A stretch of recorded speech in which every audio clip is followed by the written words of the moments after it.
Hello everyone, this is Revan Rao. स्वागत करता हूं आप सभी का नेक्स्ट ओवर के शानदार प्लेटफॉर्म पे। बेटा क्लास 11 को पार करके हम क्लास 12 की ओर बढ़ने जा रहे हैं। उस क्लास 12 में क्या सिलेबस रहने वाला है, कौन कौन सी गलतियां हैं जो हमें क्लास 12 में नहीं करनी है, और एक अच्छी शुरुआत क्लास 12 की कैसे की जा सकती है। और साथ साथ ये भी आज समझेंगे दोस्त कि कौन से ऐसे कंसेप्ट थे क्लास 11 के कि जो यहां पर भी यूज होने वाले हैं और उसको डिकोड कैसे करेंगे क्लास 12 में। तो सारी बातें हम आज के सेशन में करने वाले हैं। तो शुरुआत करते हैं सबसे पहले उस बात से कि कैसे क्लास 12 में नई नई चीजों से पहले ही हम अवेयर हो जाए। तो मैं कुछ ऐसे पॉइंट्स है कि जो आपको पिन करके बता देता हूं कि इसके लिए मेंटली प्रिपेयर रह जाना दोस्त, क्योंकि जब 11 से 12 की ओर आते हैं ना तब ये चेंजेस आते हैं। अगर कोई ऐसा सिलेबस के नाम से डर रहा है दोस्त, तो फिजिक्स की ऐसी दो किताबें पतली पतली सी, 11 के कंपेरिजन में थोड़ी मोटी सी है, लेकिन सिलेबस में ज्यादा कोई ड्रास्टिकली चेंज नहीं आता। पहली बात मेरी ध्यान में रखना, सिलेबस में कोई ड्रास्टिकली चेंज नहीं आता है, क्योंकि एक बार आपको झटका लग चुका है। जब आप 10th से 11th में आए थे, आपको फील हो चुका है कि 10th अलग चीज थी, 11th अलग चीज है।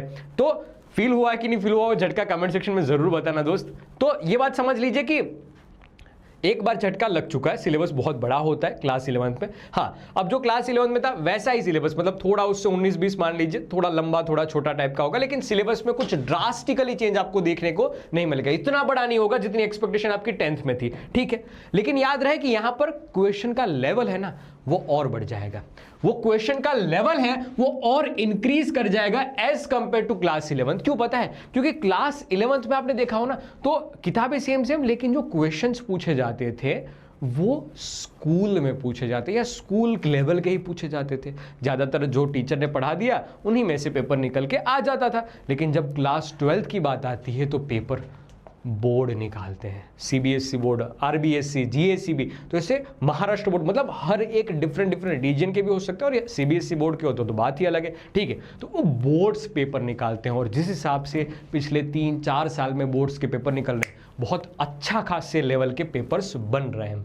तो क्वेश्चंस पूछने का तरीका इंक्रीज हुआ है, पूछे जाते हैं क्वेश्चंस वही कंसेप्ट से, लेकिन अब डायरेक्ट ऐसे ना पूछ के ऐसे घुमा के क्वेश्चंस पूछे जा रहे हैं, ठीक है। तो हमें क्या अप्रोच करनी चाहिए क्लास 12 में शुरुआत करने से ही? तो एकदम पहले तो जितना हो सके ना उतनी जल्दी शुरुआत कीजिए, क्योंकि जितना जल्दी शुरुआत करोगे उतना समय आपके पास ज्यादा होगा। देखो, होता यह है कि अगर कोई टॉपर बच्चा होगा तो बेटा लास्ट की 10 दिन की मैराथन वो अटेंड करेगा ना, तब भी अच्छा खासा स्कोर कर लेगा, क्योंकि उससे सारी चीजें मोस्टली पड़ी हुई होती है, या एक बार में सारी चीज समझ लेता है। लेकिन अगर कोई वहीं एवरेज स्टूडेंट को वहीं अगर उस मुकाम पे पहुंचना है तो उसको बहुत ज्यादा समय चाहिए। अब ज्यादा समय के लिए एक दिन में समय नहीं बढ़ाया जा सकते, लेकिन दिन तो बढ़ाए जा सकते हैं। क्या पता टॉपर बच्चा वो लास्ट में जाग रहा है और तुम अभी से जाग रहे हो, भले ही तुम एवरेज हो, लेकिन वो बात कहावत आपने सुनी होगी कि टैलेंट को बीट कर सकता है हार्ड वर्क या स्ट्रेटेजी। तो अभी से शुरुआत करो ना दोस्त। तो इसलिए बता रहा हूं कि अभी से शुरुआत करो, आपके पास समय अच्छा है, आप हर दिन प्रैक्टिस कर सकते हो। जहां वो टॉपर बच्चा लास्ट के 10 दिन में ज्यादा ज्यादा कितने न्यूमेरिकल लगा देगा, वहां आप हर दिन अगर 10-10 न्यूमेरिकल लगा के भी चले, अभी से 10-10 न्यूमेरिकल से आप लगा के चले दोस्त, तो साल के अंत में आप कितने न्यूमेरिकल्स को बना चुके होंगे। तो क्लास 12 में एक हैबिट बनाना कि मैं रोज डेली 10 न्यूमेरिकल्स तो करूंगा ही करूंगा। 10 न्यूमेरिकल्स, अब वो सही जा रहे हैं गलत जा रहे हैं वो बाद में मैं चेक कर लूंगा, लेकिन 10 न्यूमेरिकल तो मैं खुद से क्लास में नहीं। क्लास में तो मैं बहुत सारे न्यूमेरिकल्स तुम्हें करवाऊंगा दोस्त, लेकिन खुद से करने की कोशिश। अब खुद से कहां से करेंगे? तो दोस्त देख, प्रारंभ बैच में मतलब ये है कि क्लास में तो बहुत सारे न्यूमेरिकल आपको पता है।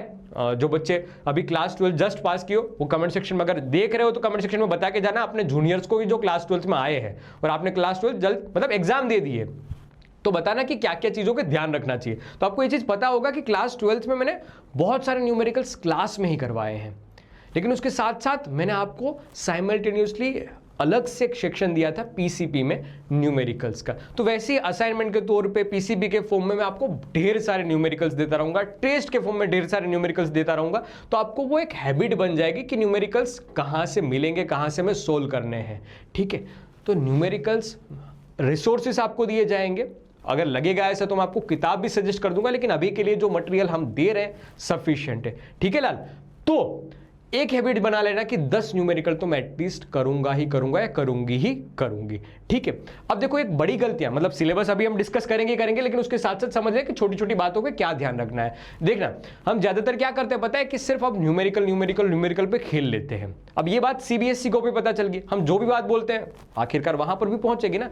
तो थियरी को भी पूछने का तरीका यहां पर चेंज हुआ। लास्ट के प्रीवियसली 2 साल के पेपर, 3 साल के पेपर आप देखोगे तो पता चलेगा थियरी ऐसे एक सीधी लाइन में नहीं पूछी है, वो भी उन्होंने घुमा फिरा के पूछी हुई है।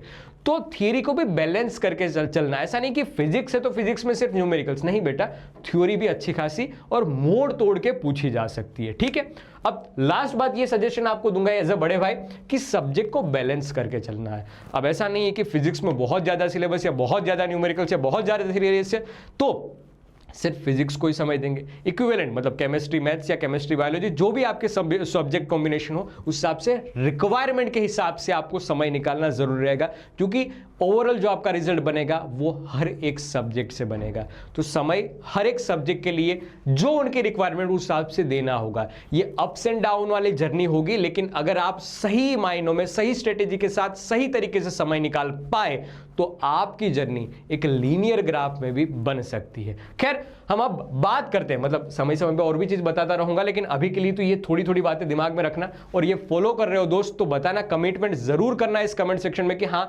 डेली के मैं अपना गोल, जो मैं तो 10 नंबर बोल रहा हूं, हो सके तो आप 5, 10, 15, 20 जितने भी न्यूमेरिकल्स आप कर पाओ कमेंट सेक्शन में जरूर बार लिख के जाना। सिर्फ ये कमेंट नहीं है, एक कमिटमेंट होने वाला है कि हाँ मैं इतने न्यूमेरिकल्स करूंगा या करूंगी, ठीक है। अब आगे बढ़ते सिलेबस के बारे में जानते हैं। तो बुक 1 में 8 चैप्टर मिलने वाले हैं, ठीक है, समझते जाना क्या क्या। तो पहले electric charges and field, electrostatic potential and capacitance और करंट इलेक्ट्रिसिटी, ये 3 चैप्टर मिलके 16 नंबर का पेपर, मतलब 16 नंबर के पेपर पे क्वेश्चंस आते हैं। खैर ठीक है, बढ़िया बात है। अब बाकी की कहानी देखना।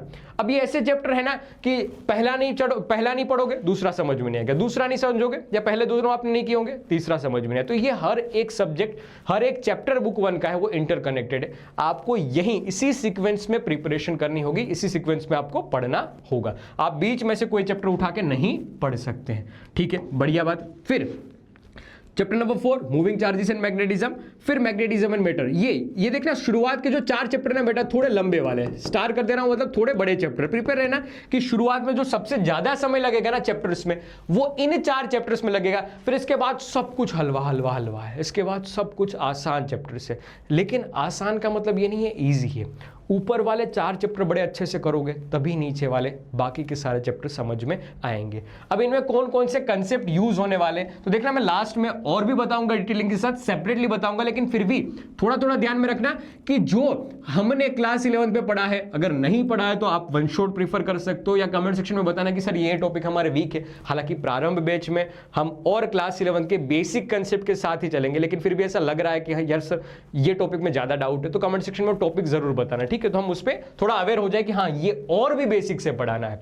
खैर, तो बताते चलता हूं। देखो, सबसे पहले यूनिट के बारे में समझ लेना। यूनिट है वो हर एक चैप्टर में, ऐसा समझ लीजिए कि बेटा सब्जी बनती है तो नमक हर एक सब्जी में, हर एक सब्जेक्ट में यूज होता है। वैसे यूनिट्स वाला जो चैप्टर ना, यूनिट्स एंड मेजरमेंट, उसमें यूनिट या डायमेंशन निकालना, वो क्लास 12 की किताब हो या क्लास 11 की, हर जगह घुसने वाला है, ठीक है। तो यूनिट वाली बात। फिर बात आती है मोशन के कंसेप्ट, इक्वेशन ऑफ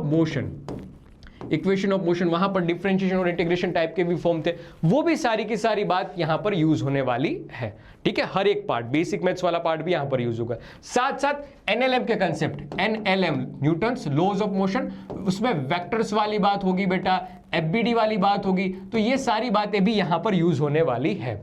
जब आप क्लास 12th का ये दूसरा चैप्टर पढ़ोगे तो इसमें वर्क एनर्जी पावर या वर्क एनर्जी थियरम वाला पार्ट भी यूज होने वाला। वर्क एनर्जी थियरम बोल लो या कंजर्वेशन ऑफ मैकेनिकल एनर्जी बोल लो, ये भी छोटे छोटे कंसेप्ट यूज होने वाले हैं लाल, ठीक है। तो ये इलेक्ट्रिसिटी वाला पार्ट हुआ। उसके और थोड़ा आगे बढ़ेंगे तो मैग्नेटिज्म वाला पार्ट आ जाएगा, moving charges and magnetism and matter, ये आसान चैप्टर हो जाएगा। ऐसा याद रखना कि पहले चैप्टर का थोड़ा थोड़ा रेप्लिका बनने वाला है चैप्टर नंबर 4। पहला चैप्टर को जिसका स्ट्रॉन्ग होगा ना, उसका ये 4 नंबर का चैप्टर भी स्ट्रॉन्ग होता जाएगा। फिर कहानी और थोड़ी आसान बन जाएगी। इलेक्ट्रोमैग्नेटिक इंडक्शन का पार्ट, जिसको शॉर्ट फॉर्म में EMI भी बोलते हैं। फिर अल्टरनेटिंग करंट में बता देता हूं, जो क्लास 11th में आप वेव्स करके जो आखिरी का चैप्टर पढ़ते हो ना दोस्त, आखिरी का वेव्स एंड ओसिलेशन, उनमें से छोटे छोटे कंसेप्ट यूज होने वाले हैं, तो मेक श्योर कि आपने वो चैप्टर पढ़ लिए हो। अगर नहीं पढ़ा हो दोस्त तो क्लास 11 जो नेक्स्ट टॉपर साइंस वाला प्लेटफॉर्म है ना, वहीं पे क्लास 11 के ताजे वन शॉट बनाए हुए हैं। मतलब भले ही तुम 12th में आ चुके हो, लेकिन ये तुम्हारी जिम्मेदारी बनती है कि अगर कोई कंसेप्ट क्लास 11 का वीक है कि जो 12th में यूज हो रहा है, तो या तो आप वो कंसेप्ट खुद जाके कर लीजिए, अगर मास क्राउड है तो कमेंट सेक्शन में बता देना, हम उसके बारे में कुछ और सोच लेंगे कि क्या किया जा सकता है, लेकिन करना जरूर है क्योंकि ये आखिरी साल है क्लास 12 का, आखिरी स्कूल का साल है। इसके बाद आपको कोई नहीं बोलेगा कौन सी स्कूल में पढ़ते हो, सब क्या बोलेंगे, कौन सी कॉलेज में हो, कौन सी स्ट्रीम में हो, कौन सी ब्रांच ली है। स्कूल का आखिरी साल होने वाला है। और ये भी याद कर ले दोस्त, कोई नहीं पूछेगा कि 11वीं में कितने परसेंटेज आए थे, कोई नहीं पूछेगा ज्यादा कि 10th में कितने परसेंट, कोई नहीं पूछेगा कि 9th में कितने परसेंटेज आए थे, लेकिन दुनिया जरूर ये पूछेगी कि 12th में कितने परसेंटेज आए थे। तो हो सके तो दम लगा देना इस क्लास 12th में, क्योंकि इसी से तुम्हारी बहुत सारी चीजें डिसाइड होने वाली है। ठीक है, आगे बढ़ते हैं। मैंने 8 चैप्टर बताए थे, ये 7 चैप्टर हुए हैं, एक 8वां चैप्टर है वो नेक्स्ट स्लाइड पे है, लेकिन वो इसी बुक 1 में आता है, इलेक्ट्रोमैग्नेटिक वेव करके। इलेक्ट्रोमैग्नेटिक बहुत छोटा सा हल्का फुल्का सा चैप्टर है, वेव्स उसी के कंसेप्ट हल्के फुल्के यहां पर यूज होने वाले, इलेक्ट्रोमैग्नेटिक वेव्स। ठीक है, चैप्टर नंबर 8। ये पूरी की पूरी कहानी किसकी है, बुक 1 की है। फिर एकदम नई कहानी, मतलब जो बाहुबली में एक डायलॉग आता है ना, समय हर शूरवीर को कायर बनने का मौका नहीं, समय हर कायर को एक शूरवीर बनने का मौका देता है। जैसे कि ये अगर चैप्टर में आपने एक चैप्टर भी मिस कर दिया तो आगे का चैप्टर नहीं पढ़ पाओगे।